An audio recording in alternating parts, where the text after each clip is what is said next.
I'm going to go climb the tallest mountain in Massachusetts to find the sun.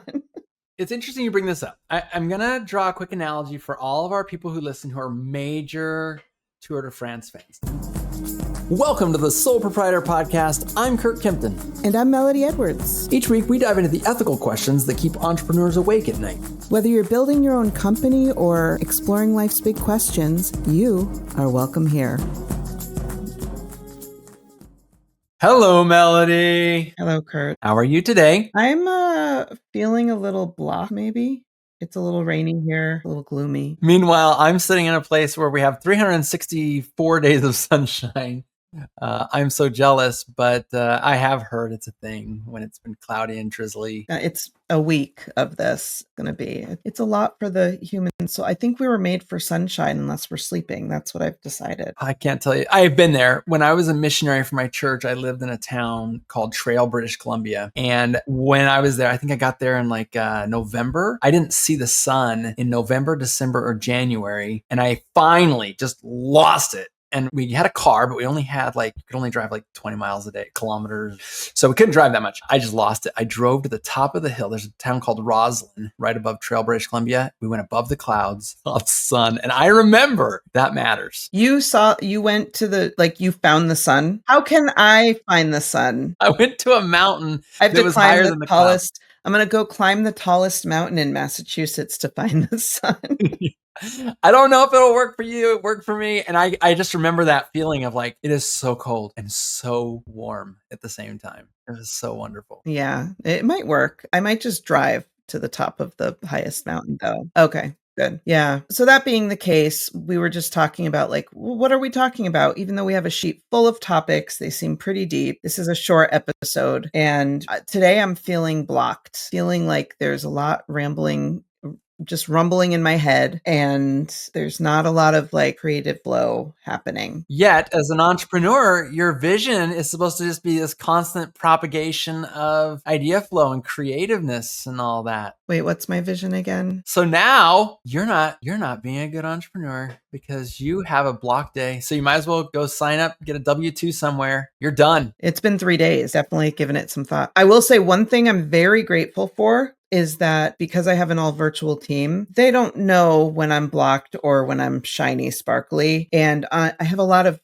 freedom on days like this to just be a little lazier. I don't know if this happens to you. When I try to push through what I call the cloud in my head, it just gets worse. And if I get anything done, it took me 50 times longer, and it's not even a good output. It's anti-flow is what I would call it. I can't say that I fully relate, just to be completely honest. So I want to make sure you know that as I say this, it's maybe a derivative of it, but I've been in places where ADHD and entrepreneurism, I think it's the same diagnosis probably, but I'll sit down and I just don't know where to begin. I have so many starting points. I don't even know where all the starting points are. I haven't accounted for all of them, but my experience has been more of that. I don't know what to do right now because I've only got this much time today, or I've only got this much creative ability, or I don't feel creative, but I know there's 70 things to do, but I don't know which one of them's not popping in my head. But for me, once I get one of those threads in my hand, I usually just find the flow. I can find the flow.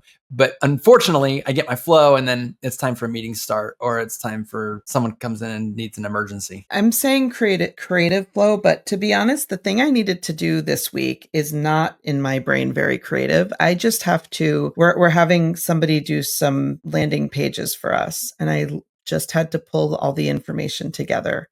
And there's a lot of things that you have to think about. You have to think of, and it's not just landing pages. It's you have to do funnels. And so you have to have email templates, and you know how it is. It's a lot of things. And sure, I could just go on ChatGPT and have it write everything down for me. That's not going to work for me though, because I still have to get through all of those line items and they have to make sense. It's just my brain doesn't want it. It just doesn't want to do it today. Yeah. I will say actually that, and I'm curious of any of the listeners right now, please go by our website, soleproprietorpod.com. Leave us a note about this if you relate to this, or leave a comment down the section, wherever you can. But for me, that is the one where I never wanted to start it. I never, like what you just described is exactly what I never want to start. A landing page, a website, some sort of mousetrap. You got to build this mousetrap in order to capture new people. It's like this thing you put off, don't want to start. And what'll happen is usually around 3 p.m. I had to get it done today. And at 3 p.m., I got to get started on this. And typically that's like around 9 p.m. is when I finish, because the mousetrap, while you don't want to start it, it is the perfect example of the thing that pulls you into it. Like you got 7 open loops. You got I have the website, but I got the page, I got the form. The form has to have its success actions. And then you've got the follow-up nurture emails that go with it, the lists and the tags that go into the CRM. Then I've got to make sure that automation that's being kicked off will kick off the other automations to notify. And what happens is, like, yeah, you started at 3, but at 4, you're starting to find success. But if you stop, you won't be able to come back because there's too many open ends. Like, obviously you're fighting through it, doing stuff. I mean, is it just pure grit, or do you see somebody, or do you take anything, or what do you? Mel, it's interesting you bring this up. I'm going to draw a quick analogy for all of our people who listen who are major Tour de France fans. Don't worry if you're not a Tour de France fan, you're going to be okay. So back in 1998, 99, and then like all the way up into like 2005s, it was the golden age of the Tour de France. Lance Armstrong came on the scene later, but kind of before Lance Armstrong, Marco Pantini, Jan Ullrich, some of these like really big names of people who maybe you've never heard of, but they were amazing. I mean, like inexplicably amazing. If you don't believe me, go to YouTube, do a Google search for like maybe, I don't know, I think it's like 1998 Marco Pantini Alpe d'Huez. Just start typing in Marco Pantini, it'll come up. There is a man who sprints his bicycle up the side of the mountain. Like impossibly. Like he is going faster than you can drive a car on his bicycle. And he's being chased by Jan Ullrich, who he finally ends up cracking. I think Jan was probably about at 30 seconds behind him or something at the top of the mountain. But like these guys are going. And everybody's just cheering, like the sea of fans. Everybody's just rooting him on. So that was what sealed the deal that doping is awesome. Like I don't care how you do it.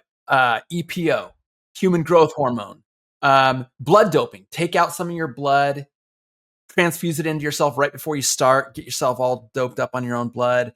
I'm not going to even rule out cocaine in the very early days because they didn't have good check. You know, they're very bad at checking. So these people are absolute machines. And then Lance Armstrong comes on the scene. And he is the best doper because not only could he dope, but he could hide it better than everyone else. He was able to hire Dr. Ferrari, which is a great name for a doctor who helps you go fast. Dr. Ferrari's job was to secretly meet with Lance in addition to his other health doctor. And that was weird. Why does he have 2 doctors? Oh, don't worry about that. Gets him all the drugs, all the masking drugs. The UCI, the United Cycling, whatever, like league that checks all the doping. They can never find any dope in his system. He is testosteroning it up.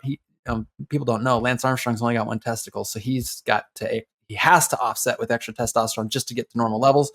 But he's also doing other things to mask that. Anyway, these guys for years just keep getting better and better and better. And the only way anyone can ever ride with Lance Armstrong is, including the pirate or Marcos Pantini and Jan Ullrich, they're all doping. Tyler Hamilton, all these other people that were just so nice guys. You interview them and you're like, wow, these are really likable guys. So then it comes crashing down. Lance Armstrong ruins the career of all the people who are calling him out, like saying that they're liars, and basically ruins their life the best he can. And it still came out, and then the whole wall came tumbling down. So you would expect, Mel, that now with all the new regulation and all the ways that they can find it, detect it, and I do think they're riding clean now, by the way, you would expect that significant performance decrease would happen. But no, they're still so stinking fast. Why do I bring this up? This has nothing to do with what you're saying. Yes, it does.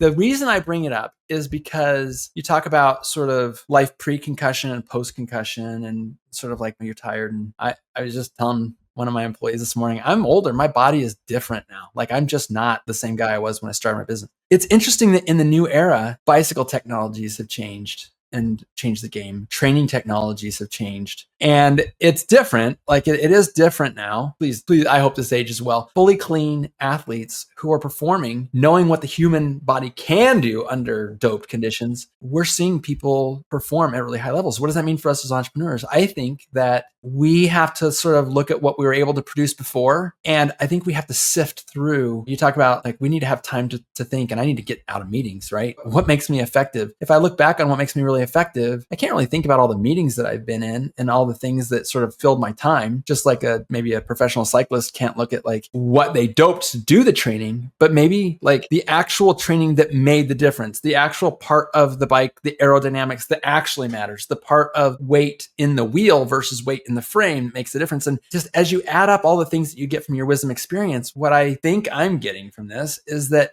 when you're blocked, it might be an opportunity to say, what are the things that actually matter? What are the things that I can do? And is it possible that I could perform at a higher level now based off of wisdom and experience that I wasn't capable of when I was able just to hit it hard with just raw enthusiasm and vigor?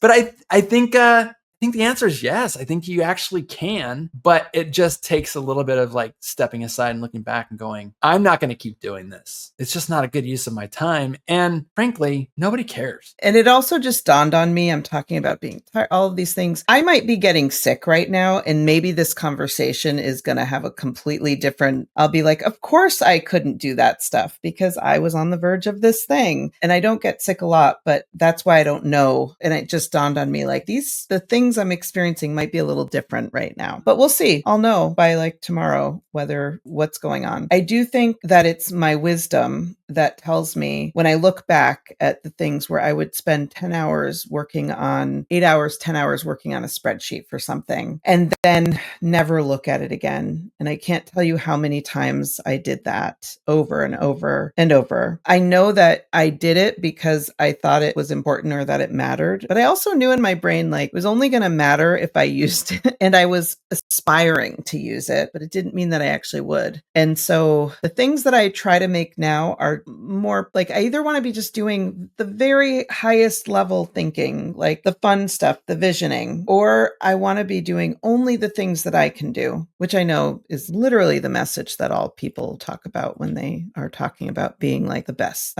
business visionary. But you did bring up a really critical point. I mean, you did bring up the fact that when you were building that spreadsheet, you knew in your heart, if I'm not using a spreadsheet, this is all wasted work. But that is a trap that we all fall into is that I'm working really hard right now. And then tomorrow morning, I'm going to wake up and work really hard again. And it goes back to kind of the analogy I just was talking about is that like, if you've already done the work and it was worth it and you already weighed it, maybe the discipline of just using the tool that you've already put the time and energy in and sacrifice to make, maybe that's actually the thing. And it's not so much about how hard you got to work. It's about the discipline of maybe using it. Back in the day when I would make these things, and maybe you went through this too, I was aspiring to be a different kind of business owner. I didn't understand that my ADD brain is not going to accept, even though I can do the work, I can make a brilliant budget spreadsheet, right? With all the details in it, but my brain is not going to be able to focus in on that detail ever again.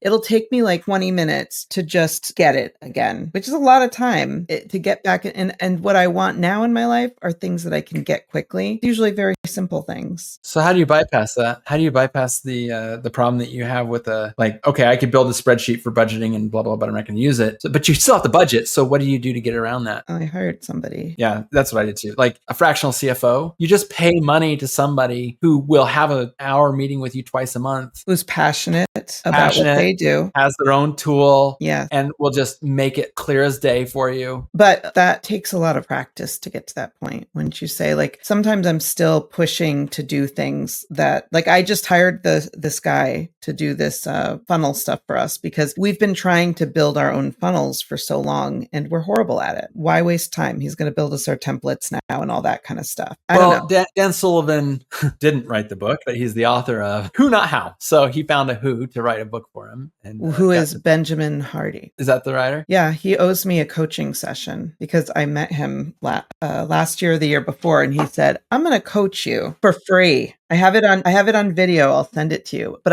I'm saving it for a special occasion. He doesn't know. Use it before you forget about it. But in Who Not How, it says, if you have a problem and you have enough money to solve the problem, you no longer have a problem. Is basically the gist of. I know I didn't quote it perfectly, but it's close enough. And I think that's the thing is, do you have the discipline to separate yourself from?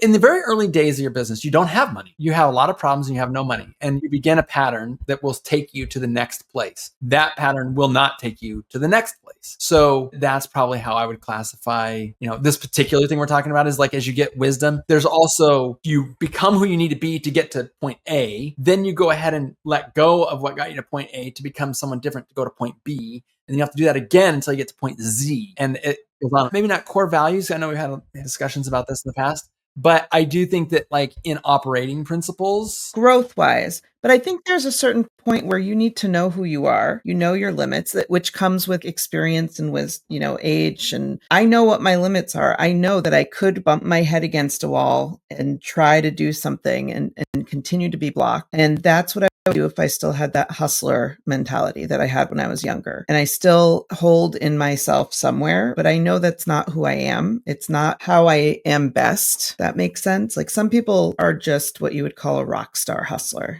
I'm not an A player. I am okay with that. I want to just be in my brilliance in that and then like hire out the rest as much as I can. It takes humility, I think, when you've gotten the company to point C and you realize that at point C, you have to hire someone to be your boss to get to point D. Oh my God. I can't wait for that. That sounds fantastic. I have so much humility. I'm so ready for it. A name pops into my head for this, and I don't think anyone would think any less of it, but Daniel Dixon is the CEO of Syngym. And anyone who knows Daniel knows that his mind is just brilliant. He's smart, but he didn't start that company. Josh Latimer started that company and built a cool product, hyped it. But now we need someone to manage the dev team and the sales team and the marketing team and the onboarding team. And no shade at all to Josh Latimer, but like, not my thing, I'm more of a Josh than I am a Daniel. But Daniel walks in and takes that company, just blows it up. Why? He was the right person to do it. And Josh had the humility to say, I'm just going to admit something to you guys right now. I'm not that guy. He hires Daniel and Daniel runs with that ball down the field. And you know what? I don't know if Daniel would agree with this or not, but there's a chance the company outgrows Daniel and we need somebody else. If Daniel agrees or disagrees with me, that's fine. But I think that Daniel, at the very minimum, will have to change his tactics and numbers that he's tracking and even the way that things are being done. Not just like the numbers are being tracked, but like things will have to change in the company. And either he will have to change or he'll have to find someone who has the experience at that other level. But I think that's a good example of a company that's just thriving because Daniel couldn't, I don't know that Daniel could have gotten it to point B or C, right? Like he had to accept it at C and continue it on. I like that. That was a good example. And I think this is a good place to end it because guess what? I'm going to go take a nap. All right. Step 1. Just empty your mind. Go to step 1-A. How do you do that? Well, it's hard. I know. Well, enjoy your next meeting. Well, thank you for joining me today. And for those of you who are listening, I'm super stoked for the community that we're going to build here. If you know somebody who'd like to be on the show or you yourself would like to give us something to talk about on the show, feel free to go to our website. It'll be in the show notes and you can reach out to us there. We'd love to hear your thoughts about either what we talked about today or something we should talk about in the future. Thanks everybody for joining us at the Sole Proprietor Podcast. It has been an absolute pleasure having these discussions with you. If you wouldn't mind taking just a few minutes to rate and review us wherever it is that you listen to podcasts, it would mean so much to us. We really do read each of these reviews, and it gives us the opportunity to get the word out to more people who could benefit from hearing about topics like this and so many others. If you want to engage with us at our website and maybe share some topics or ideas of other people that you'd like to hear on the podcast, feel free to go to soleproprietorpodcast.com and share with us your thoughts and ideas about what we could do in the future to bring even more light into the world.